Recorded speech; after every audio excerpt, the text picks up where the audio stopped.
Real pleased with our pitchers tonight, especially the guys who haven't been out there very much, like Ben Dotzler and Paul Bergstrom. It's not an easy environment to pitch in, period, and if you haven't pitched very often, to go out there and throw strikes. We asked them to throw strikes. We asked them to get 2, 3, 4 outs, and that's what they did. They gave us a chance, and then once we got into the back end of that game, we got some of our older pitchers involved. So a very good game on both sides, especially for a midweek game. Sometimes you don't see that on a Tuesday or a Wednesday. So, very pleased, and we're anxious to move on to the next situation, which is tomorrow at Kansas. Open the floor for questions for the student athletes. John, you inherited a runner on first, and then sixth inning,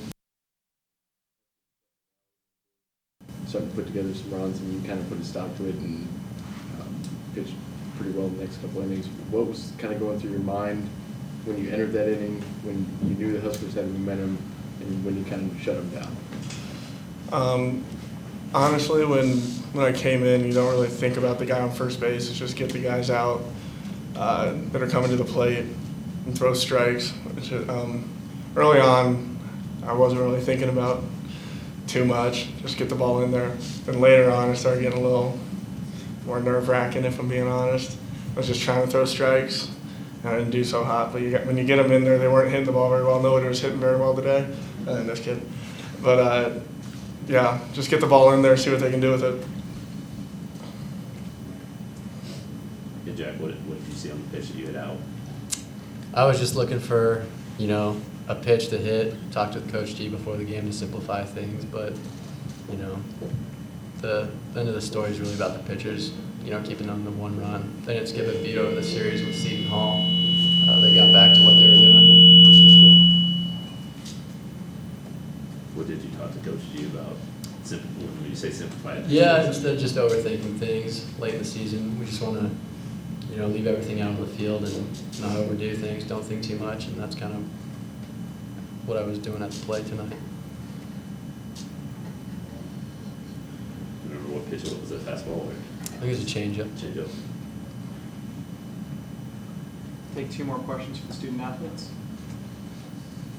John, in the 7th inning, you got Henwood into a 3-2 count. I think you threw 6 pitches to him, and then you got him striking out swinging. What did you throw on the final pitch there in that at bat? So I do a little bit of sidearm and over-the-top pitching, and the over-the-top has a little more velo on it. So after he fouled off, I think 3 of the sidearms in a row, we went over the top to speed him up a little bit and just barely got it by him. Jack, you kind of mentioned the pitching staff. There's so much more confidence you have in these guys the way that a month ago or 2 months ago, I don't know if we would have seen an outing like they did tonight where, they held them to 4 hits. What's changed in your guys' confidence level in these guys? I think everyone's just trusting the process. Coach Camper does a good job with his pitching staff, and we just had to be patient. It's not like they weren't doing a good job before, but it's impressive what they're being able to do now.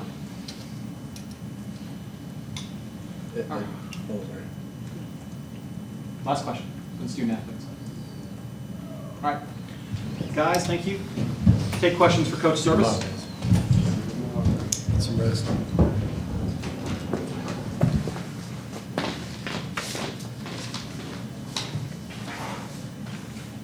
And there were a lot of short leashes tonight in a 1-run game. How much faith did you have that Bobby was going to be able to get out of the jam tonight, despite the fact that he probably didn't have his best control? Yeah, well, you try to establish roles, and, we could have probably stuck with John, and, John threw 30-some pitches. He probably could have finished that game, but we're trying to make Bobby our closer.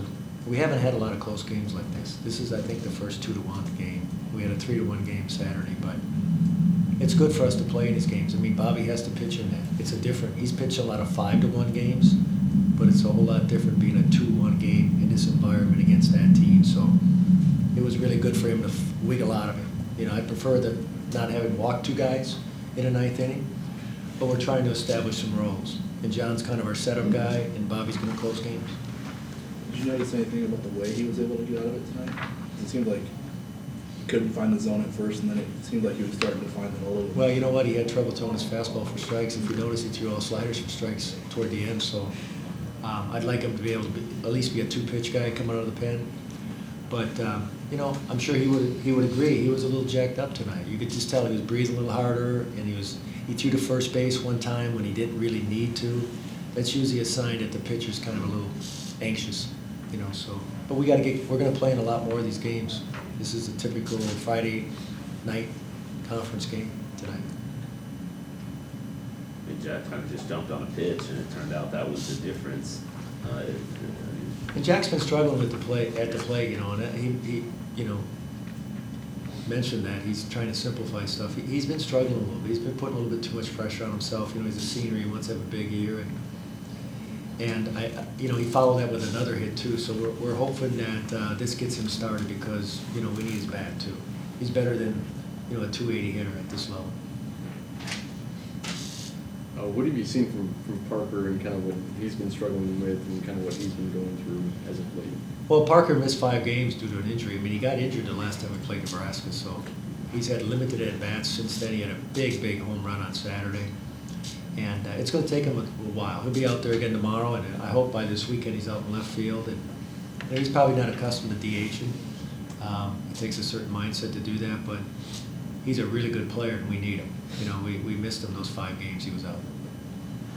And I think it's the first time in a couple of decades that you guys have taken the season series from Nebraska in 2 straight years. Does that mean anything to you or the program to beat you the know, rival? well, I'm happy for our fans, you know, I'm happy for our players.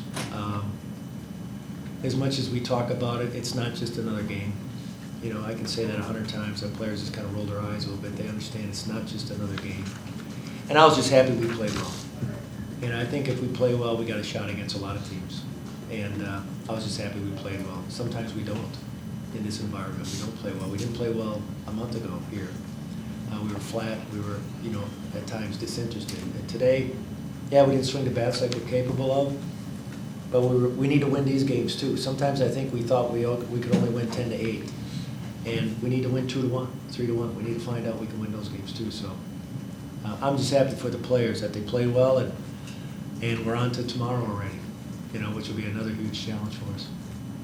Take 2 more questions for Coach. I know you said you don't want to think about it, but you are putting together a pretty decent resume at this point. I think after tonight, you're 7-4 against top 50 teams. When do you start to at least process the fact that you guys are putting yourselves in position to maybe have some more opportunities instead of having it all come down to maybe? I think I'll process it better when we qualify for our conference tournament. And we're a ways away from doing that. And I think once we do that, then we're going to reset our goals. But the first one has always been, you got to get to that conference tournament. And we're in a good position to get there right now. We're not taking anything for granted. We're not assuming anything. But you got to look at it. This is their 8th home game today. This is April 23rd. That's unusual. We have not played a home conference game yet. There's not another team in the country that can say that. This team has been on the road the whole year, and they've won 16 true road games. That is a tremendous feat. So, but once we qualify for that tournament, we'll sit down as a team and we'll reorganize what we want to do. But up until then, that's all we're focused on. Got time for 1 more? How do you handle tomorrow, pitching-wise, knowing what's ahead this weekend and what you might need? It's going to be hard, Tripp. It's really going to be hard. You know, it's really going to be hard. We're going to have some freshmen out there. Dylan DeBrock will start tomorrow, and it's not going to be like tonight. It's not going to be, hey, you pitch, get 3 or 4 outs. No, he's going to have to pitch 3 innings, come, you know, whatever. We just got to be patient with him. And we got another freshman by the name of Ryan Wyndham who'll get an opportunity tomorrow. They both pitched this weekend. They both did a good job this weekend. They're going to get extended tomorrow. We got Mitch Boyer available, who was a big part of our bullpen last year. He'll be available. Jonah Smith, who was in tonight's game, who didn't perform as well as he's capable of. We need to get him back out there tomorrow. He'll be on the mound.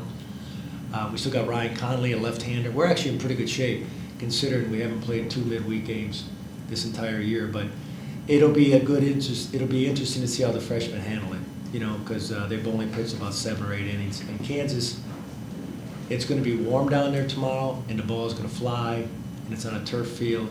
So I don't think it's gonna be 2-1. I'm throwing that out there right now. I don't think it's gonna be a 2-1 game tomorrow. Thanks, guys.